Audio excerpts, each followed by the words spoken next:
Gear I've ditched in 2024. Hi, I'm Jonathan Pritchett with Theology, Geek, Fitness, and in this video I am going to go over the things that I've gotten rid of over the last 12 months. And I want to say that it's not because I don't like any of the equipment anymore or that I think the companies are bad or anything of the sort.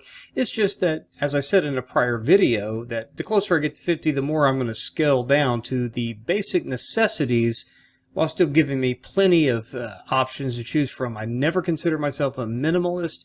I'm not trying to be a minimalist now. It's just I need to get rid of some things, a lot of overlap and redundancy. Plus, of course, because I have a channel and I review home fitness products, I need to make room for new stuff. And also, as you could tell from the new background, I am in a temporary office as we are moving offices. So until I get my new one, I am shoved in this office here, which is considerably smaller than my prior office, but still enough room for the Bull Bar 2.0, as luck would have it. So don't think I'll be too much burdened by the less space. In fact, it's actually a good office space to demonstrate how even a smaller office, you can still get plenty of workouts done if you want to work out in your office. In any case, the first thing I want to talk about that I got rid of was every single piece of Kensui equipment that I owned. Now again, this is not a slight against Kensui. I think it's a fantastic company, probably still has the best weight vest on the market. And plus, they're very innovative. If you want to be a weightlifter, you can buy their rack and their barbell, and they have several other bar options. You can get their own customized chrome weight plates. They have the adjust-a-bells. If you already have your own weight plates, you can use for the Easy Vest and their Easy Bell and all of that stuff. Or you could buy their own. If you just want a big rack of dumbbells, they have gorgeous chrome dumbbells. They're all calibrated, perfectly weighted out, all of that stuff. Great stuff, top of the line. I just don't need any of it anymore. For example, I had a whole basket full of Swissies. I think the Swissies are great. I just don't need them. The Angles 90 covers all of that and covers their 360 degree grip and the same thing. I just don't need different fixed hands positions as the Swissies offered, so I got rid of those. I'm trying out some different types of things to use for dumbbells and kettlebells. I'll have some review videos coming forward in the next few months. So I didn't need the Easy Bell or the Adjust-a-bells, which means very little reason to have any Kensui equipment when I found other things that will probably suit me going forward. And again, nothing against Kensui or their products. Love all of them that I've reviewed, and I've reviewed a ton, but I just don't have a need for all of that anymore, so I've got rid of it. And which also means that I got rid of my cap grip plates because I don't need the weight plates anymore from that. If I'm not using Kensui products, I don't need any sort of weight plates, so I got rid of all my cap grip plates. Great grip plates, held up fine.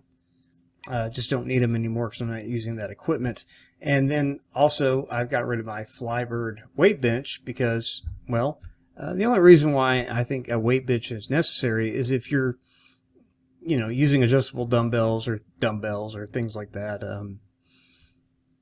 A weight bench is going to be very handy, but I'm into calisthenics, weighted calisthenics, and resistance band training and sandbag training and things like that. Starting to dip my toe more into kettlebell training, and I liked the Easy Bell, but I found a replacement from Bells of Steel that I'll review in a future video. So just, scaling down, and didn't need the weight bench either.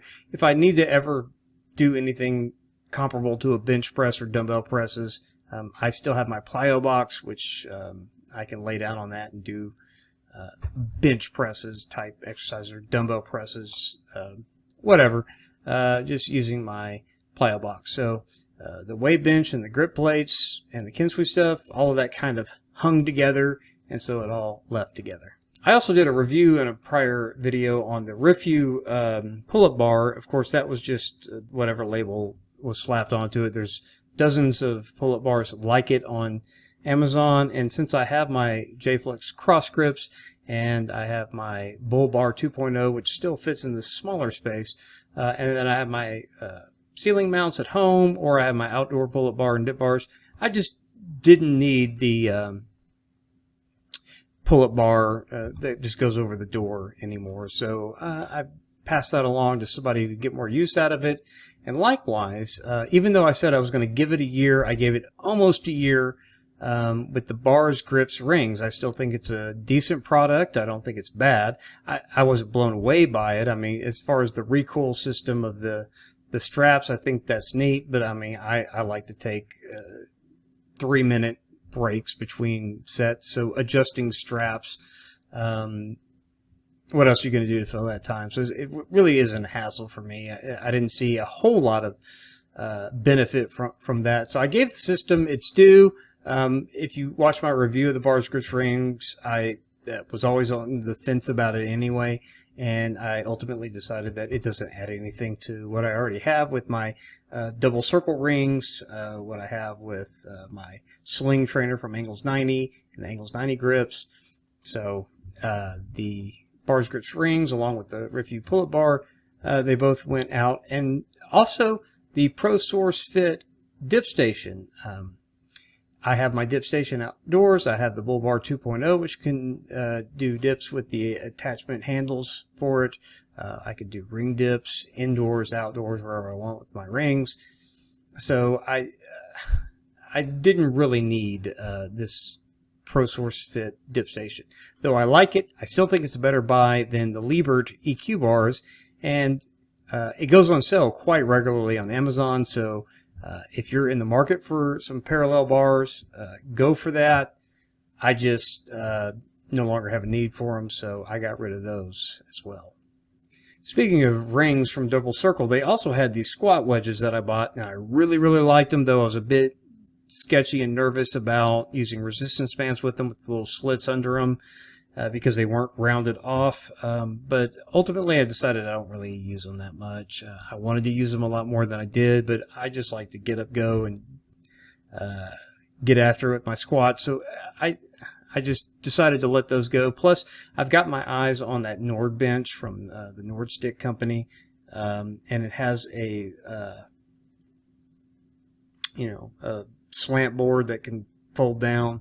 So I figured, I may check into that next year, and that would make having squat wedges redundant. So I got rid of the squat wedges as well. Nothing wrong with them. I still think they're a pretty good product if you're in the market for that, but I saw the slant board option with that Nord bench that I was looking at. So it's like, I don't need a bunch of these types of things. So I got rid of those as well. And finally, I got rid of the inertia wave. I really like the inertia wave, but what I was getting out of it, as I've said in several videos, the T2 Fusion Trainer does basically everything I get out of the inertia wave. I continue to use the inertia wave because it is technically built for that and it's better, but it's not so much better that I felt like I needed to hang on to it. Because if I want to do any sort of wave training with the basic patterns that I use with the inertia wave, the T2 Fusion Trainer covers that, and I'm not missing anything, so I went ahead and got rid of that as well. So there you go. Those are the things that I have ditched in 2024. Let me know what you've ditched this year in the comments below. Let me know if you've added anything. I'm interested to hear what you guys are using in your home gyms. Anyway, I appreciate you watching this video. We'll see you in the next one. God bless.